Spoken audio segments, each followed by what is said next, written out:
Hey guys, what's up? I'm Erin and welcome back to the channel. Today we are going to be doing a video on a viewer's question. Here's the thing, I always tell you guys that I read every single comment and that I respond to them all. And I mean that. You leave a question in the comment section, I will totally answer it. You leave a comment asking me to make a video, I will totally make that video. Well, last week I got a question from a viewer named Amber asking me to make a video on the subject of compound interest.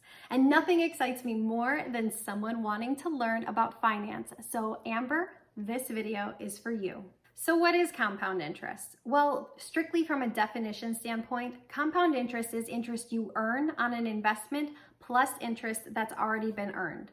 But let's break it down a little bit. Let's say that you have $1,000 invested and you're earning 20% on this money. After 1 year, your $1,000 investment would grow to $1,200. After 2 years, it would grow to $1,440. After 3 years, $1,728, and so on. Continue that for 25 years, and your $1,000 investment would turn into over $95,000. Notice that each year we earn a little bit more interest than the previous year. And this is because you're earning interest not just on the original investment, but also on those previous interest payments.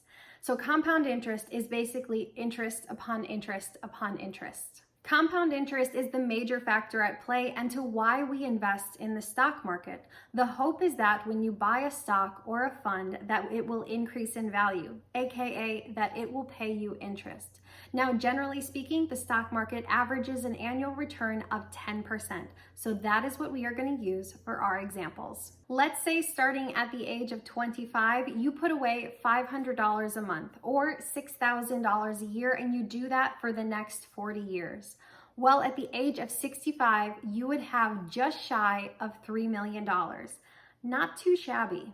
But let's take a closer look at the graph here, because this is really going to point out the magic of compound interest. What's pictured in green is the interest. What's pictured in blue is the amount of money you've contributed. Over those 40 years, you would have contributed $240,000.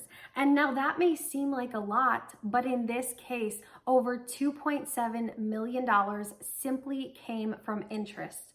Now that is putting your money to work. And that is why Albert Einstein called compound interest the eighth wonder of the world. Now let's run just a few more numbers. This time, instead of starting to invest at the age of 25, let's say that you start investing at the age of 35. You invest that exact same amount, $500 a month or $6,000 a year. You do that for 30 years. At the age of 65, you would have just over $1 million. That is still a formidable sum, but it is far less than if you had invested at the age of 25. But let's say, even though you're starting at the age of 35, you still want to generate that almost $3 million. You want to end with the same amount that that person who started at the age of 25. How much would you have to invest every single month? You'd have to invest $900 a month, or a little bit over $10,000 a year. However, it is important to note that the person who started at the age of 35, ending with that balance of almost $3 million, they contributed $320,000 to their accounts. Remember, the person who started at 25 only contributed $240,000. That's a pretty significant difference. When it comes to building wealth, you have two options. You can have a lot of money, or you can have a lot of time. Now, most of us don't start out with a lot of money, but if you are lucky enough and if you start young, you have a lot of time. The earlier you start, the more compound interest will work in your favor and build your wealth. Let's do one last example.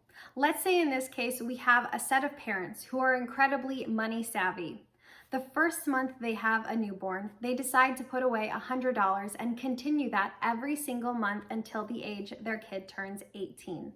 If they continued that for those 18 years, that $100 a month would grow to just over $60,000, assuming that same 10% interest rate. That is enough to pay for a 4-year college degree. But let's also say that these financially savvy parents raised a financially savvy kid, and he was able to get enough scholarships to pay for his college degree, so he never had to touch his college fund. So what would happen if he never touched it, never added, never took any money away from that $60,000 and simply left it invested until he turned 65? That $60,000 would grow to $5.3 million. And remember, not a single penny was added to this fund after the age of 18. That is absolutely incredible, and that is compound interest. Put your money to work. Invest early and invest often, and compound interest will grow your money.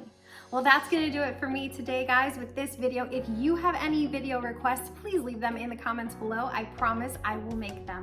I post new videos every single week. If you are new here, please hit the subscribe button. If you got anything at all out of this video, make sure to give it a like, or please consider sharing, as it really does help the channel. I hope you guys have a great day, and I will see you soon. Bye.